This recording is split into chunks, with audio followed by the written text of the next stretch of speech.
न राजहार्यम, राजा भी अपहरण नहीं कर सकता है। न भातृभाज्यम, कि भाई लोगों में जैसे संपत्ति का बंटवारा होता है ऐसे इसमें संपत्ति का बंटवारा नहीं हो सकता है। न च भारकारी, इसका बोझ भी नहीं है। व्यये कृते वर्धते एव नित्यम, इसको यूज करो तो बढ़ता है। बताओ दुनिया में ऐसे धन जैसा कोई धन है क्या? बताओ, कोई शंका है तो बताओ आप। ये ऐसा कोई धन आपने दुनिया में देखा क्या कि जिसको खर्च करो और बढ़ जाए? कोई बतावे, यहाँ बैठे हुए में से कोई बतावे कि आपने ऐसा कोई करेंसी दुनिया में देखी हो? दुबई में द्राम चलते हैं, अमेरिका में डॉलर चलते हैं, लंदन में पाउंड चलते हैं, जापान में येन चलते हैं, दुनिया भर की करेंसी। कुवैत में तो सबसे महंगी करेंसी 150 पौने 200 रुपये, वहां का 1 रुपया, यहाँ के 250 की 250 250 सबसे महंगी करेंसी कुवैत की। हमारे सागवाड़ा के बहुत सारे लोग कुवैत में इधर उधर जाते हैं। तो ऐसी कोई करेंसी देखी क्या कि जिसको आप खर्च करो और बढ़े? खर्च करोगे तो घटेगी, बढ़ेगी थोड़ा।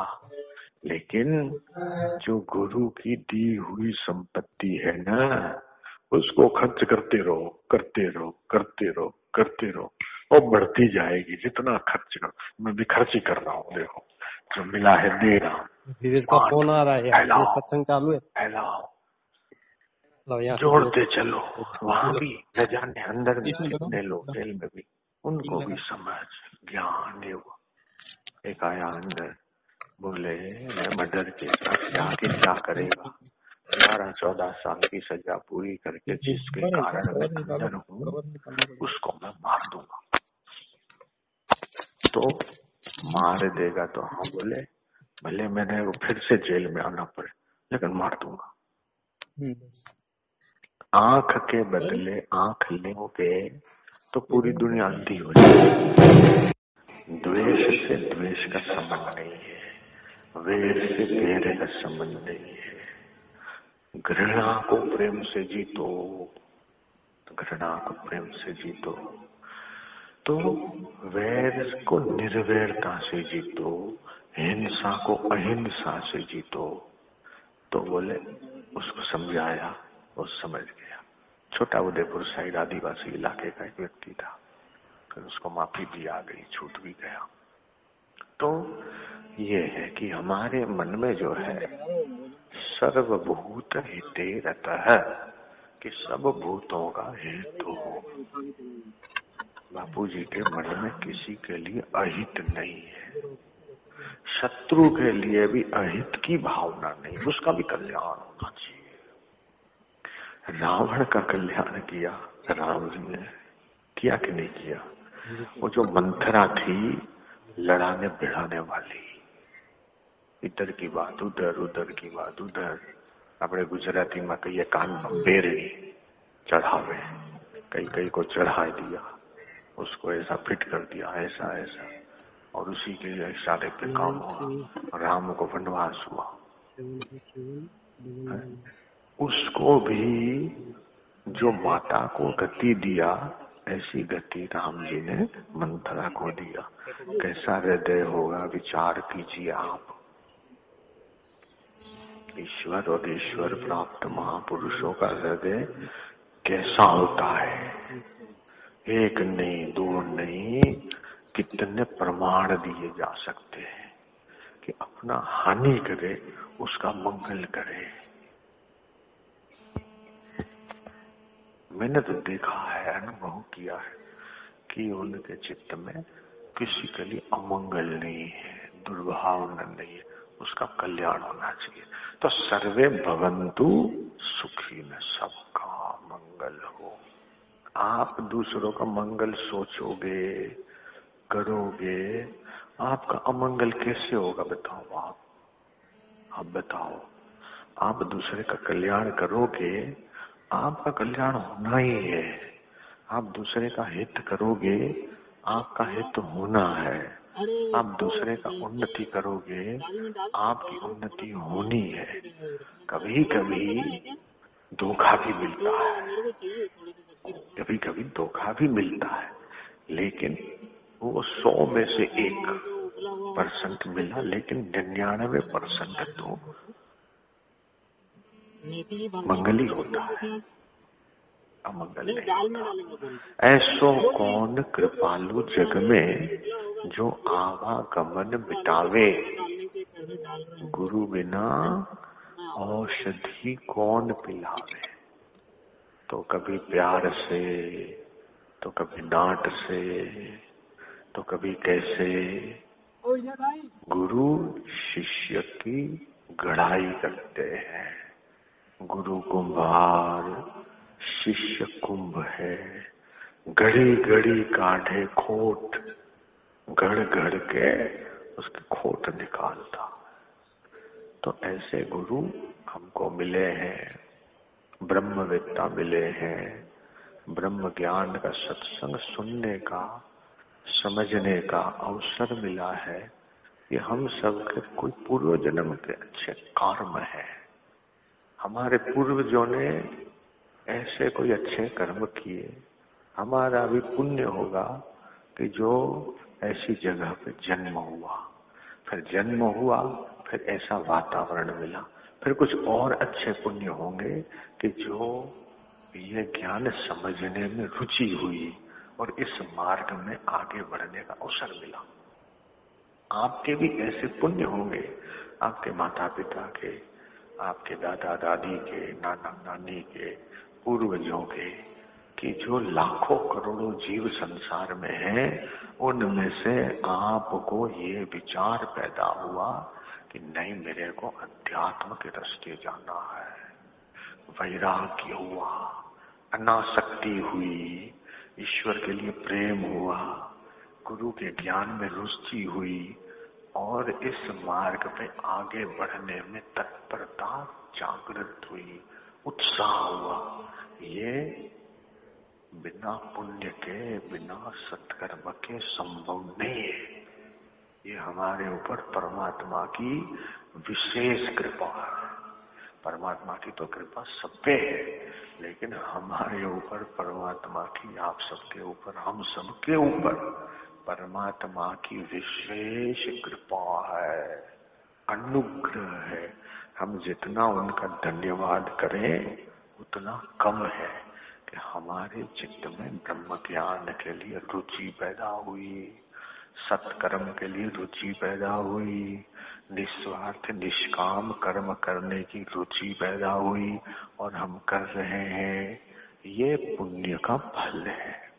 और इसलिए हम जितने सुखी हैं, हम जितने संतुष्ट हैं, ऐसे घोर कली काल में बड़े बड़े लखपति, बड़े बड़े करोड़पति, बड़े बड़े अरबपति जो यहाँ शांति मिलती है, आनंद आता है और अध्यात्म का खजाना मिलने से जो आत्म संतोष होता है न, ऐसा आत्म संतोष बड़े बड़े अरबपति खरबपतियों को नहीं है। अब मैंने नजदीक से देखा है। मेरे लिए मनरो थी, विदेश में एक बहुत एक्ट्रेस थी, बहुत खूबसूरत थी, फिल्म में भी वो काम करती थी, पैसे की कमी नहीं थी। उसका साथ प्राप्त करने के लिए और उसके साथ सोने के लिए कई पुरुष लाइन लगाते थे। ऐसा उसका स्वरूप था, ऐसी खूबसूरती थी और पैसा भी था, अभिनय की कला भी थी। पैसा है, विषय है, भोग है, काम की पूर्ति भी है। उसके बाद भी उसने आत्महत्या करी। क्यों करी भाई? रुपया नहीं था क्या? भोग सुख के साधन नहीं थे क्या? विषय सुख नहीं था क्या? क्या नहीं था? बाहर का सब कुछ था, बाहर का सब कुछ था जिसको हम सांसारिक सुख बोलते हैं। वो सुख में कोई कमी नहीं थी। रुपए पैसे में कोई कमी नहीं थी, प्रतिष्ठा में कोई कमी नहीं थी, नाम, नेम एंड फेम सब था, तो सुसाइड क्यों किया? जो सच्चा शांति, सच्चा आनंद होना चाहिए वो नहीं था। काश उसको कोई ब्रह्मवेत्ता मिलता तो सुसाइड नहीं करती, उसको कोई अच्छी राह मिलती, कोई आध्यात्मिक गुरु मिलते, सत्संग मिलता तो आत्महत्या करने से वो बच सकती थी, उसको ये नौबत नहीं आती।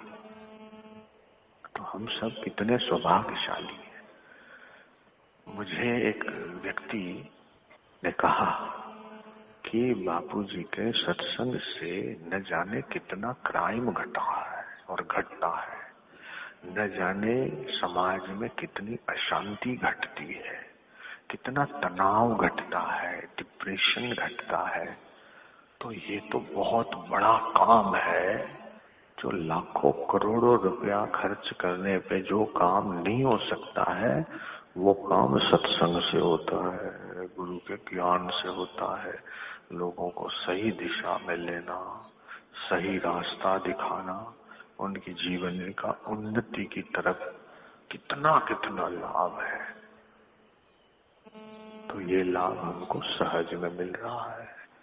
इस लाभ का हम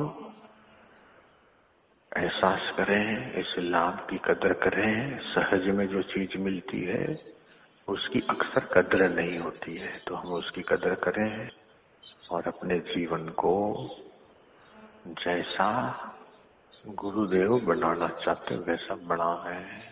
आत्मज्ञान को आत्मसात करें।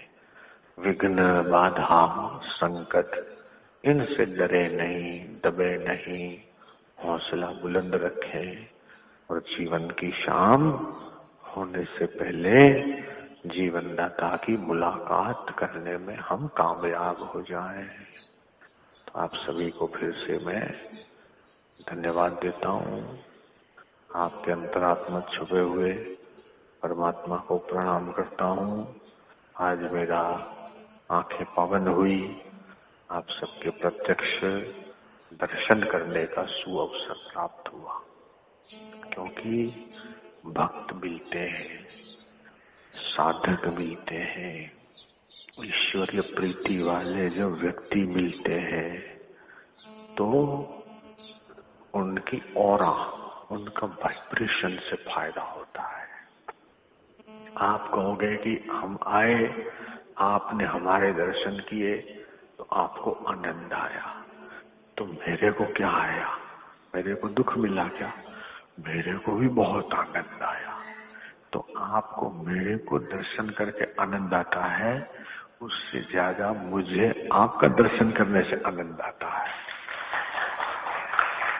लेकिन ये मजबूरी है कि हर रोज मैं आपका दर्शन नहीं कर सकता हूँ, फिर भी अधिक से अधिक करता रहूं, नजदीक अंतराल में करता रहूं, ऐसा मैं चाहता हूँ और ऐसी कामना करता हूँ। ईश्वर करे कि बार बार हम लोग ईश्वर के नाते मिलते रहें। कई लोग मिलते हैं, कई लोगों का संबंध होता है, उसमें निमित्त पैसा होता है, पैसे के लिए पार्टनरशिप होती है। हमारी पार्टनरशिप कैसी है? परमात्मा को लेकर पार्टनरशिप है। हमारा संबंध किसको लेकर है? ईश्वर को लेकर है। हमारे रिश्तों के केंद्र में परमात्मा है, हमारे रिश्तों के केंद्र में गुरुदेव है, हमारे रिश्तों के केंद्र में आध्यात्मिकता है। और ये रिश्ता संसार का सबसे बढ़िया रिश्ता है, सबसे पवित्र रिश्ता है, सबसे ऊंचा रिश्ता है, क्योंकि इसमें मतलब नहीं है। गांधी जी के साथ कुछ सहयोगी थे, विनोबा भावे, तो बोले मतलब से तो सब मिलते हैं, बिना मतलब के मिले। तो साल में वो एक कार्यक्रम करते थे विनोबा भावे, यहाँ नागपुर के पास में वर्धा नाम सुना होगा, वह गांधी जी का आश्रम है, मैं गया हुआ, बापू जी भी गए हुए। तो वर्धा में वो रहते थे और ब्रह्म विद्या मंदिर नाम से उन्होंने एक आश्रम बनाया। महिला आश्रम भी है, वहां पुरुषों का आश्रम है, जैसे यहाँ महिला आश्रम ऐसे वहां भी है। तो वहां कार्यक्रम करते थे साल में एक बार, नाहक मिलन कार्यक्रम उसका नाम रहता था। नाहक मिलन, कि हम मिलेंगे काहे के लिए? बोले मिलने के लिए मिलेंगे, कोई मतलब से नहीं मिलेंगे। मतलब से तो पूरी दुनिया मिलती है, हम तो बिना मतलब के मिलेंगे, बैठेंगे, कुछ चर्चा करेंगे। तो हमारा ये जो मिलन है नाहक मिलन है। इस नाहक मिलन में कैसी बातें हो रही है कि हमारे हक की बात हो रही है। हमारा हक क्या है? ये हर मनुष्य का हक है प्रसन्न रहना। हर मनुष्य का जन्मजात अधिकार है ईश्वर प्राप्ति करना। हम उस ईश्वर प्राप्ति के अधिकार ईश्वर प्राप्ति के अधिकार को हासिल करने के लिए मिल रहे हैं। तो नाहक मिलन के बावजूद भी हक मिलन भी है, हक मिलन के बावजूद भी नाहक मिलन है कि मतलब से तो सब लोग मिलते हैं। क्या काम है? हाँ, कहाँ? यार कब मिलोगे? कहाँ मिलोगे? यहाँ मिलेंगे, ठीक, कोई न कोई मतलब है। लेकिन हमारे बीच में जब भी मिलना हुआ और हो रहा है और आगे होगा, उसके केंद्र में क्या होगा? परमात्मा होगा। उसके केंद्र में क्या होगा? सत्य चर्चा होगी, सत्य ज्ञान होगा। तो ये मिलना हमारा बहुत ऊंचा है।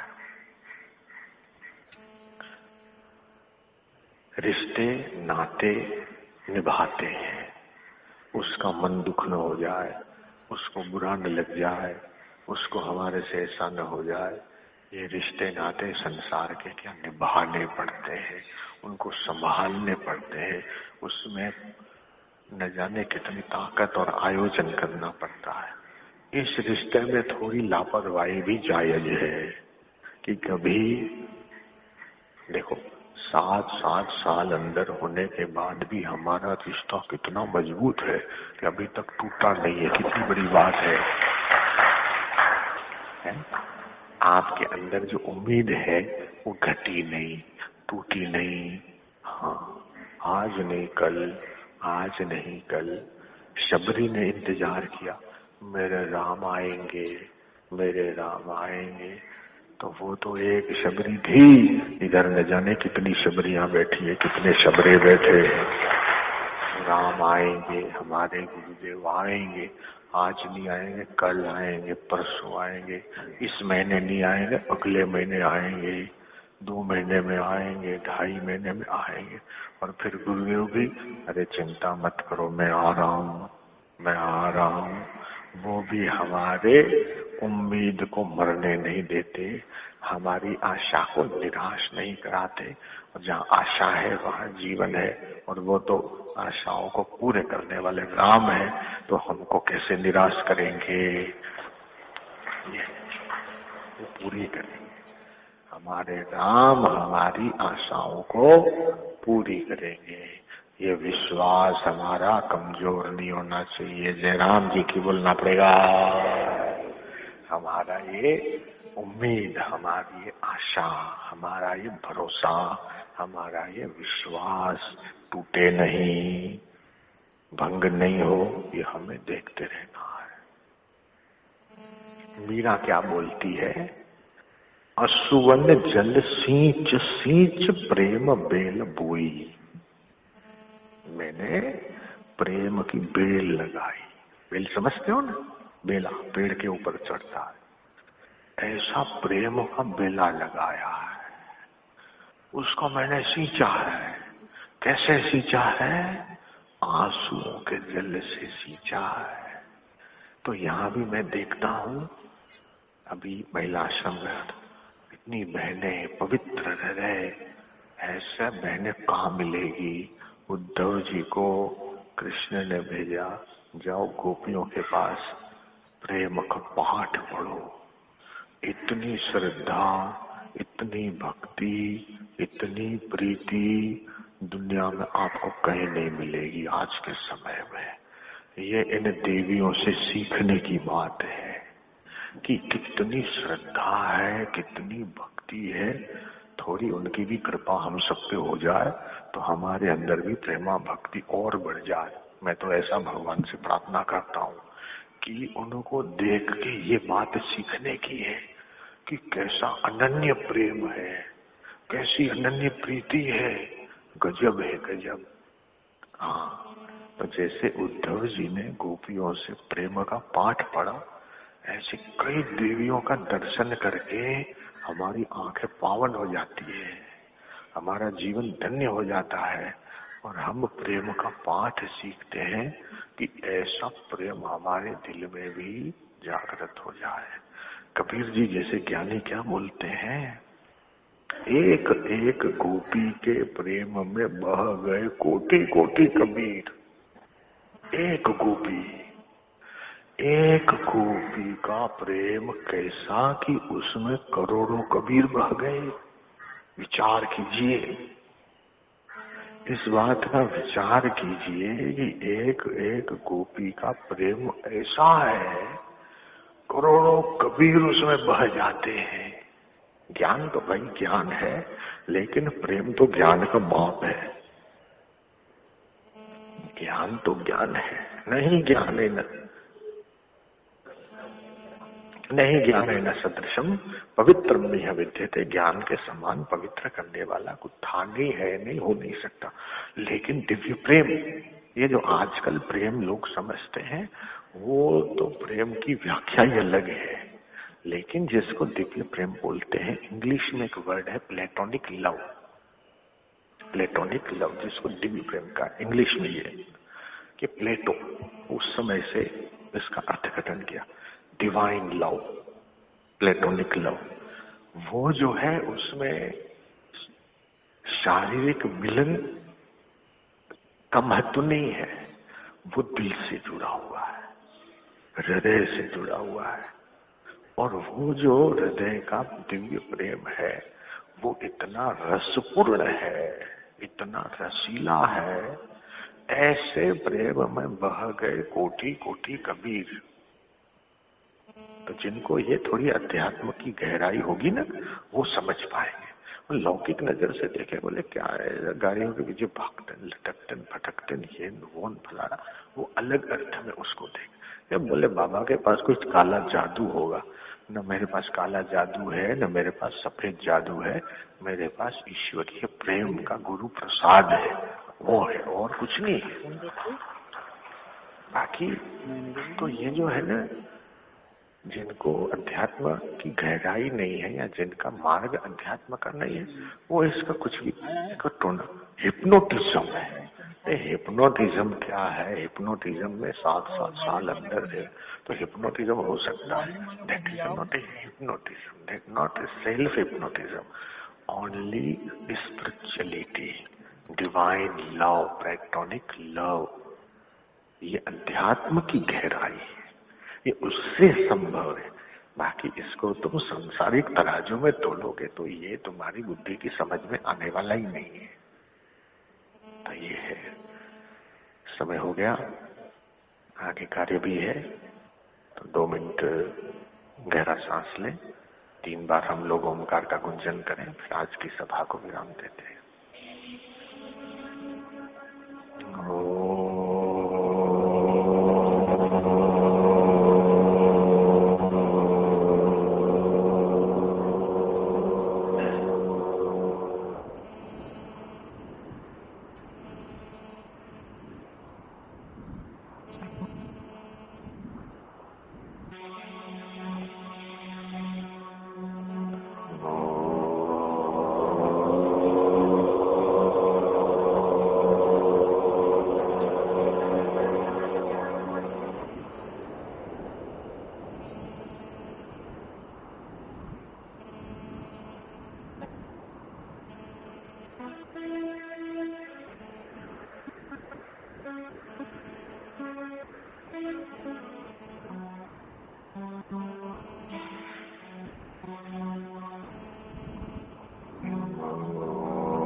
हरिओम। कोई भी भागा दौड़ी नहीं करे, व्यवस्था बनाए रखें। जब तक साईं चले नहीं जाए हम अपने स्थान पर ही बैठे रहें। भागा दौड़ी न करें, मास्क लगा कर रखें, सोशल डिस्टेंसिंग का पालन करें, वीडियो शूटिंग न करें, किसी भी प्रकार का रिकॉर्डिंग न करें। व्यवस्था बनाए रखें। सुनता हूँ मास्क लगा कर रखें, सोशल डिस्टेंसिंग का पालन करें, भागा दौड़ी न करें, अभी बैठे ही रहें। मास्क लगा के रखे, फोन चालू है।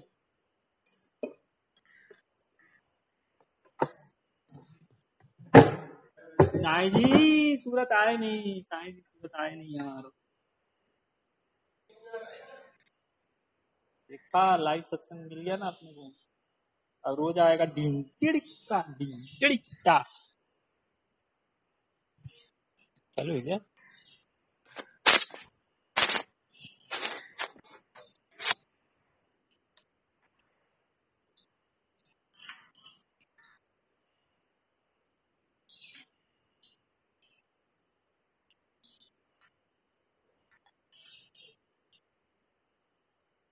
इसमें घूमना पड़ेगा। नहीं जाता। मास्क लगा कर रखें सब लोग।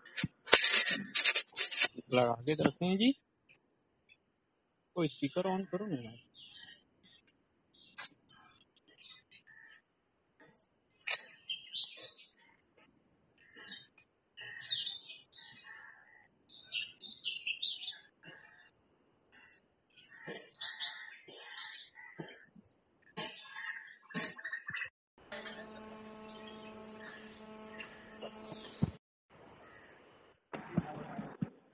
नहीं अभी हम कहाँ अपने पे स्थान पर ही बैठे रहेंगे। कहाँ पे हाँ पूछा ही जा रहा है। हाँ तो मैं तो या नेहरू भाई को बोल रहा है भोजन आ गया। हाँ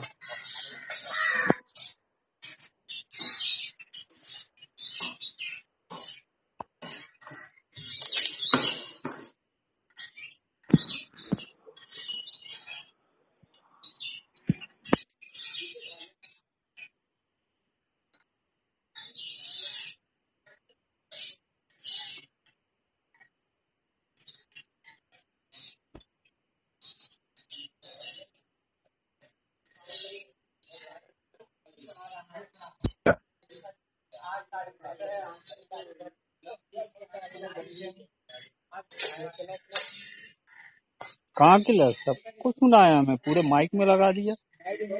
भाई बोला तब मैं आया। इसमें सिस्टम किया होगा तो ठीक है, नहीं तो उधर से तो आ ही जाएगा। रिकॉर्डिंग तो मिलेगा, वो तो मिल जाएगा रिकॉर्डिंग। शाम को चला देंगे संध्या में मस्त संग था। बैठक सभा तक चालू है ये। हाँ फोन तो चालू है। बैठे हो गए मास्क लगा के व्यवस्था बना के रखे बोल रहे भी। हाँ बैठे हरिओम।